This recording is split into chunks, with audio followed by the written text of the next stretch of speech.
Bonjour.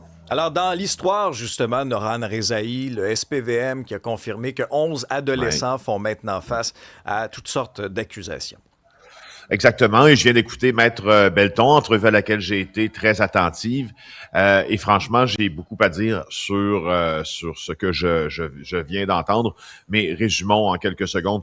Vous le savez maintenant, là, c'est pour ça qu'on passera pas des minutes là-dessus. Là, il y a 11 jeunes suspects dans le cadre de l'enquête du service de police de la ville de Montréal sur les événements qui entourent la mort du jeune Nouran Rezaï à Longueuil, qui ont été maintenant accusés. Donc, des accusations contre plusieurs personnes en vertu de mandats, d'autres par voie de sommation. Ce que ça veut dire, en fait, être accusé par voie sommaire, c'est que tu es accusé, mais t'as pas été formellement arrêté, puis tu vas devoir te présenter au tribunal pour aller faire face à ces accusations-là.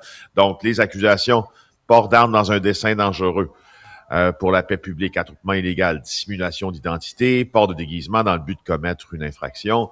Ce que l'enquête croit, là, c'est que y a une bande de jeunes lors de l'événement ayant mené à la mort de Nouran Rezaï qui tentait d'en trouver un autre pour lui faire un mauvais parti le 21 septembre dernier. Maintenant que ça s'est dit, on ne peut pas en dire beaucoup plus parce qu'évidemment, les accusations ont été déposées devant le tribunal de la jeunesse, celles qui seront déposées par voie sommaire aussi. Il y a eu plusieurs perquisitions, mais on n'en sait que très peu. Maintenant, revenons sur ce que Maître Belton a dit. Il a absolument raison. Euh, il y a deux enquêtes dans ça, et là où je doute un peu, par exemple, de ce que j'ai entendu, c'est que il a l'impression que dans l'une de ces deux enquêtes, celle du BEI, manquera de transparence.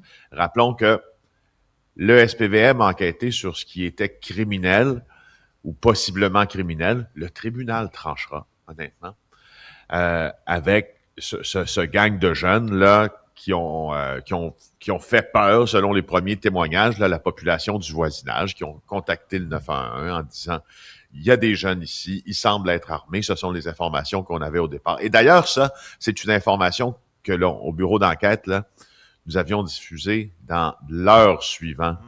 euh, l'événement. Que les policiers répondaient parce qu'ils avaient reçu des appels au 911 de Ouais. citoyens apeurés qui voyaient des jeunes qui se promenaient avec, disait-il, des battes de baseball, des objets contondants, on ne savait pas trop quoi, mais c'est à ça que les policiers répondaient. Alors, le SPVM enquête là-dessus. Le BEI, le Bureau des enquêtes indépendantes, enquête sur point d'interrogation, mais pourquoi donc un policier débarqué de son autopatrouille, arrivé en trombe, a fait feu sur Nouran Rezaï de la minute, ou presque, ou de la seconde, devrais-je dire, ou presque, où il est débarqué de sa voiture. Alors, les soupçons de gestes criminels posés par ces jeunes n'enlèvent pas les soupçons sur le policier qui a tiré d'avoir, disons, été beaucoup trop rapide sur la gâchette. Là où je me pose une question sur ce que je viens d'entendre. Vous savez, le Bureau des enquêtes indépendantes et Maître Bishop, qui est une avocate parmi les plus respectées de sa profession, a été créé justement pour préserver la confiance du public dans cette organisation, puis ne pas que ce même public s'offusque de voir la police enquêter sur la police.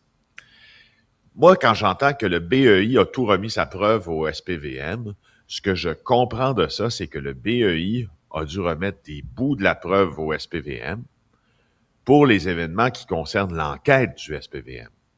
C'est pas le SPVM qui enquête sur les agissements du policier de Longueuil, ça reste le BEI. Et ça se fait dans les meilleures maisons. C'est comme ça que l'on fonctionne. Alors, je voulais juste le dire. Moi, j'ai de la difficulté à voir comment cette enquête pourrait souffrir d'une apparence de partialité parce qu'on a partagé des pans de cette enquête-là avec des enquêteurs qui enquêtaient sur une autre affaire que le BEI. Je suis pas en train de dire là, non, non, non, tout est parfait, mais j'ai de la misère à voir comment ça peut nous. Mais prêt à entendre M. Belton développer là-dessus, peut même m'appeler tantôt, s'il veut. Prêt à l'entendre. Oui, puis Mais je trouve que. il y a même des craintes, Vas-y, maître, Alexandre. maître Belton, aussi sur le témoignage de certains jeunes, risque de s'incriminer. Il y avait plusieurs doutes là, sur ce qui se passe en ce moment. Là.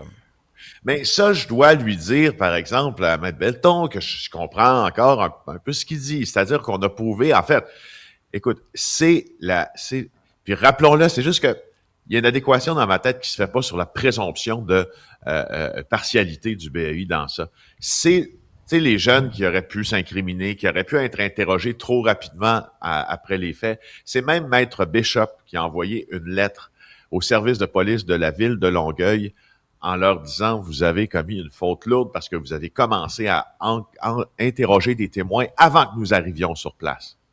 C'est nous qui les interrogeons, les témoins. C'est pas vous qui êtes impliqués dans l'événement, qui devez interroger des témoins. Elle a savonné le chef de police de Longueuil. Ensuite, la mairesse de Longueuil, Catherine Fournier, s'est montrée très préoccupée par ce même fait aussi. Alors, c'est pour ça, là, je veux juste dire que, donc, il y a une présomption, pour l'instant, que le BEI mène bien ses affaires dans ces circonstances. Avant qu'on se quitte, Félix... Mais je comprends, par exemple, je comprends qu'on veuille que l'exercice, ça soit aussi parce que, je veux dire, il y a une poursuite civile maintenant, là, que ça soit de mettre en question aussi cette crédibilité-là. Tu sais, je veux dire, si j'étais avocat civiliste, puis j'avais le même dossier entre les mains, peut-être que j'essaierais de rentrer là. Mais moi, j'essaie juste de vous dire d'expérience ce que j'ai vu au cours des dernières années. Et c'est ce que je vous verbalise, mes chers. Oui, ça rajoute un peu de contexte. Avant qu'on se quitte, Félix, rapidement, l'histoire de Hey, Danny dernière chose. Hey, le conflit d'intérêts, là, oui. serait peut-être pas au niveau de Maître Belton, qui représente les jeunes ou civils et la famille qui demande une enquête indépendante parallèle. Ah, la question est Est-ce lancée. que tu peux déposer... Non, mais je veux dire, conflit d'intérêts, je vais peut-être un peu fort, là, mais l'apparence, là, l'apparence de partialité, là, est-ce que ça serait pas au niveau de Maître Belton qui représente et d'un côté les civils puis les jeunes, et de l'autre côté la famille qui demande l'enquête parallèle indépendante? Je pose la question. Ah, je comprends ce que tu veux dire. Beaucoup de respect pour Maître Belton, cela dit.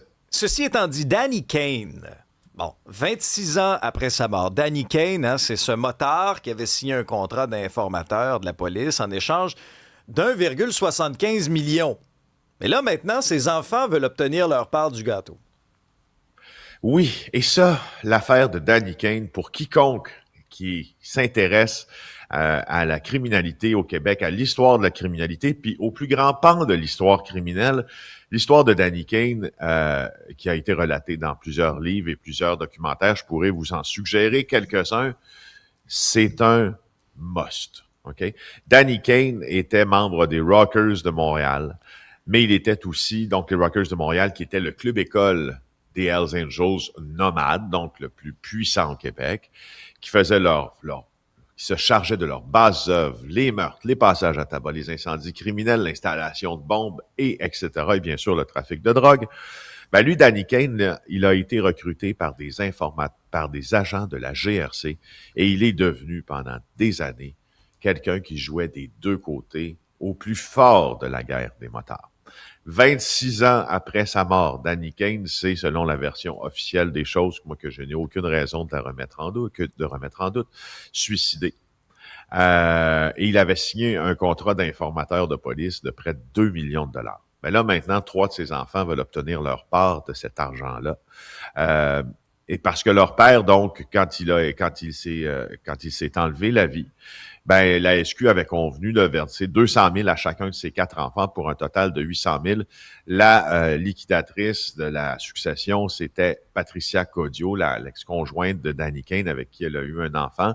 Sauf que là, les 3 enfants nés de cette union précédente disent qu'ils n'ont pas reçu une scène, à l'exception de quelques virements sporadiques pour acquitter des dépenses, ma foi, assez usuel dans la vie, c'est-à-dire des vêtements des camps de vacances. Alors, eux autres, là, ils sont pas contents et l'affaire Danny Kane revient hanter la famille aujourd'hui. Franchement, il y a 2 pans là-dedans, là, c'est pas si usuel. D'ailleurs, je trouve ça particulier que les enfants, là maintenant, je veux dire, ils se font... ouais. Ils se font voir, entre guillemets. C'est Danny Kane, là, ça a été la plus grande trahison. Alors ça, bon, bravo, ils se tiennent debout.